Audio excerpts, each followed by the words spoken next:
दोस्तों, संविधान से संबंधित इस लेक्चर में आपका स्वागत है। इससे पहले की लेक्चर्स में हम संविधान के बारे में ऐतिहासिक पृष्ठभूमि की चर्चा कर चुके हैं और स्वतंत्रता के बाद बने मंत्रिमंडल और उनके विभागों के बारे में भी हम ऑलरेडी चर्चा कर चुके हैं। आज की लेक्चर में हम संविधान से संबंधित महत्वपूर्ण तिथियों की चर्चा करेंगे, तो जो कि संविधान निर्माण के लिए बहुत महत्वपूर्ण मानी जाती हैं, जिनमें कि सबसे पहली जो तारीख है वो है 9 दिसंबर 1946। इस तारीख को संविधान सभा की पहली बैठक रखी जाती है, यानी कि 9 दिसंबर 1946 को संविधान सभा की पहली बैठक आयोजित होती है और इस बैठक से मुस्लिम लीग दूर रहती है, यानी कि मुस्लिम लीग इससे बहिष्कार कर देती है। दूसरी जो अहम तारीख थी वो है 11 दिसंबर 1946। 11 दिसंबर 1946 को डॉक्टर राजेंद्र प्रसाद को संविधान सभा के अध्यक्ष के रूप में चुना जाता है और डॉक्टर सच्चिदानंद सिन्हा को वरिष्ठ सदस्य के नाते उन्हें विधानसभा के अध्यक्ष के रूप में चुना गया है, अस्थायी अध्यक्ष के रूप में चुना गया था। इसके अलावा 2 उपाध्यक्ष भी चुने जाते हैं, जिनमें कि पहले जो उपाध्यक्ष थे वो थे HC मुखर्जी और जो दूसरे उपाध्यक्ष थे वो थे VT कृष्णामाचारी। इसके बाद अगली तारीख की ओर आते हैं, जो थी 13 दिसंबर 1946। 13 दिसंबर 1946 को जवाहरलाल नेहरू द्वारा उद्देश्य प्रस्ताव पेश किया जाता है। सदन में उद्देश्य प्रस्ताव था जो कि जवाहरलाल नेहरू द्वारा प्रस्तुत किया जाता है। इसके बाद जो अगली तारीख रहती है वो है 2 सितंबर 1946। इस तारीख को भारत की अंतरिम सरकार का गठन होता है, यानी कि भारत की इंटरिम गवर्नमेंट का गठन 2 सितंबर 1946 को हो जाता है। इसके बाद जो अगली तारीख है वो है 22 जुलाई 1947। 22 जुलाई 1947 को राष्ट्रीय ध्वज अपनाया जाता है। इसके बाद 15 अगस्त 1947 को सत्ता हस्तांतरण के परिणाम स्वरूप भारत और पाकिस्तान 2 राज्यों के रूप में गठित हो जाते हैं, यानी कि जो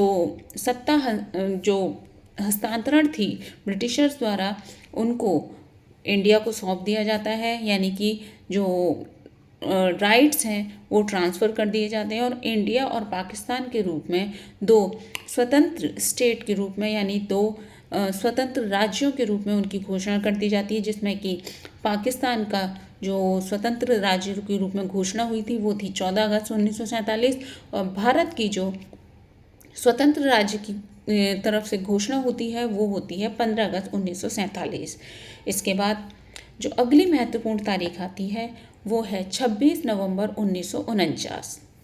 इस तारीख को भारत में संविधान अपनाया जाता है या अधिनियमित किया जाता है। इसकी अगली महत्वपूर्ण तारीख की तरफ बढ़ें तो वो है 24 जनवरी 1950।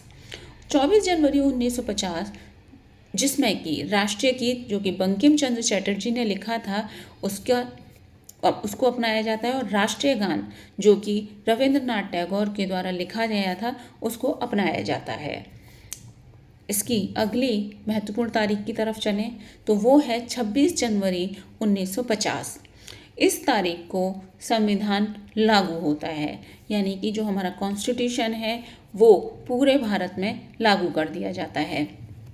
इसकी अगली तारीख की तरफ अगर हम बढ़ते हैं तो वो है 25 अक्टूबर 1991 और 21 फरवरी 1992, यानी कि जो 25 अक्टूबर 1951 और 21 फरवरी 1952 को पहले आम चुनाव भारत में होते हैं।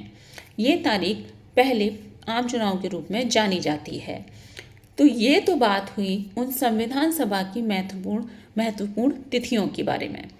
अब हम जो अगली चर्चा करने जा रहे हैं वो है संविधान सभा की संरचना के बारे में, जिसमें कि ये संविधान सभा नवंबर 1946 को कैबिनेट मिशन योजना के तहत गठित होती है, जिसके तहत कुल संख्या 389 यानी कि 389 टोटल नंबर माने गए थे, जिनमें से कि 93 रियासतों के रूप में नियुक्त हो जाते हैं और ब्रिटिश भारत के रूप में 296 नियुक्त हो जाते हैं। इसके अलावा उन ब्रिटिश भारत के 296 में से भी गवर्नर के प्रांतों से 292 सदस्य नियुक्त होते हैं और बाकी के यानी कि 4 जो सदस्य थे वो चीफ कमिश्नर के प्रांतों से नियुक्त होते हैं, जिनमें कि ये माना जाता है कि जो मुस्लिम लीग के बहिष्कार के बाद जो शेष सीटें बचती हैं, जो कि 299 मुस्लिम लीग के द्वारा जो के बहिष्कार के बाद जो बची सीट थी, जो कि 299 थी, वो भी इन्हीं में शामिल थी। इसके अलावा जनसंख्या अनुपात के अनुसार सीट आवंटित की गई थी और सदस्यों का चुनाव अप्रत्यक्ष रूप से किया गया था। और अंतिम बात इससे संबंधित ये है कि महात्मा गांधी संविधान सभा के अध्यक्ष नहीं थे। महात्मा गांधी संविधान सभा के किसी भी हिस्से में हिस्सेदारी वो अपनी नहीं रखते हैं, किसी भी रूप में वो कहीं से भी संविधान सभा से नहीं जुड़े रहते हैं। तो ये थी एक छोटी सी डिस्कशन जो कि संविधान सभा की महत्वपूर्ण तिथियों के बारे में थी और संविधान सभा की संरचना के बारे में थी। आशा करती हूँ आपको ये इन्फॉर्मेशन अच्छी लगी होगी। इसी तरीके आगे से छोटे छोटे कंटेंट के लिए आप हमसे ऐसे ही जुड़े रहिए। धन्यवाद।